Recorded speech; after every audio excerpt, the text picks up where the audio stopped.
छोटे से गांव में एक ब्राह्मण रहता था। उसका नाम रामकृष्ण था। वो अपनी विद्या और पवित्रता के लिए प्रसिद्ध था। गांव के लोग उसे सम्मान की दृष्टि से देखते थे, क्योंकि वह एक अच्छा और धार्मिक व्यक्ति था। हालांकि उसकी एक बड़ी कमजोरी थी, लालच। वो सदा धन और संपत्ति के पीछे भागता रहता था, भले ही उसके पास पहले से ही पर्याप्त था। रामकृष्ण का एक छोटा सा आश्रम था, जहां वह वेद, शास्त्र और धार्मिक कथाएं पढ़ाया करता था।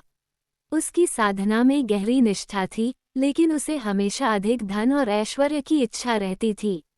वह सोचता था, अगर मेरे पास और अधिक धन होगा तो मैं और अधिक भव्य पूजा अर्चना कर सकूंगा और मेरा नाम पूरे देश में प्रसिद्ध होगा। इसी लालच ने उसकी मनोस्थिति को विकृत कर दिया था। एक दिन गांव में एक साधु बाबा आए। उनका चेहरा तेज से भरा हुआ था और उनकी आंखों में गहरी समझ थी। साधु बाबा को देखकर सभी गांव वाले उन्हें सम्मान देने के लिए जुट गए। रामकृष्ण भी उनके दर्शन के लिए गया। बाबा ने रामकृष्ण को देखा और कहा, तुम्हारे अंदर एक बड़ा आंतरिक शांति का खजाना छिपा हुआ है, लेकिन तुम उसे पहचान नहीं पा रहे हो, क्योंकि तुम बाहरी वस्तुओं में खुशी की तलाश कर रहे हो। रामकृष्ण बाबा के शब्दों पर हंसते हुए बोला, आप सही कहते हैं बाबा, लेकिन यदि मेरे पास धन होगा तो मैं और अधिक अच्छे काम कर पाऊंगा और इसके द्वारा लोग मुझे सम्मान देंगे। साधु बाबा मुस्कुराए और कहा, तुम्हारी सोच में गलती है रामकृष्ण।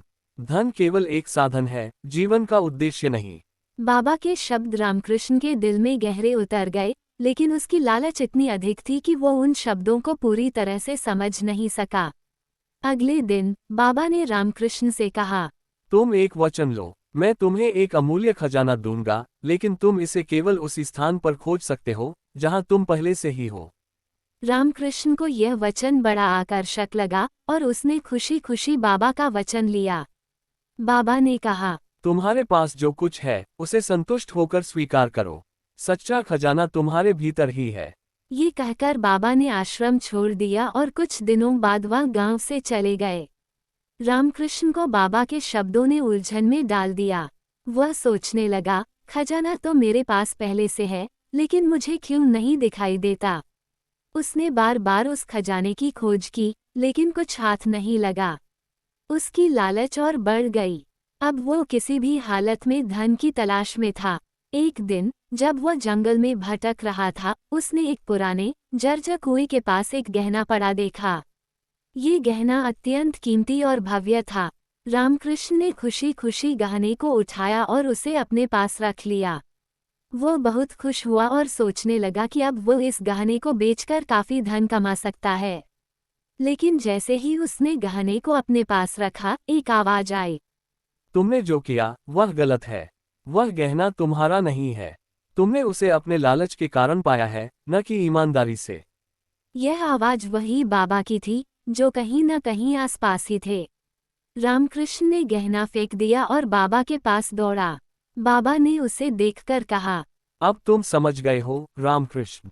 तुमने जो खजाना ढूंढा था वह केवल तुम्हारे भीतर था। तुम्हारी आत्मा ही सबसे कीमती है।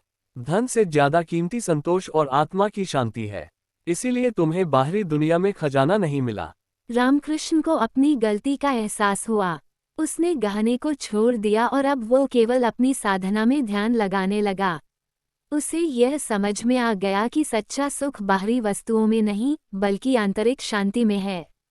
वो फिर से अपने आश्रम में लौट आया और गांव वालों को शिक्षा देने लगा। उसने अपने जीवन का उद्देश्य सही दिशा में खोज लिया और अपने लालच को शांत किया। अब वो केवल ज्ञान का प्रचार करता और लोगों को ये सिखाता कि अगर वे भीतर से संतुष्ट हों, तो बाहरी धन और संपत्ति का कोई मूल्य नहीं रह जाता। रामकृष्ण की इस परिवर्तन की कहानी पूरे गांव में फैल गई और लोग उसकी निष्ठा और साधना की सराहना करने लगे। धीरे धीरे उसका जीवन संतोष और शांति से भर गया और उसने कभी भी धन के पीछे भागना नहीं छोड़ा।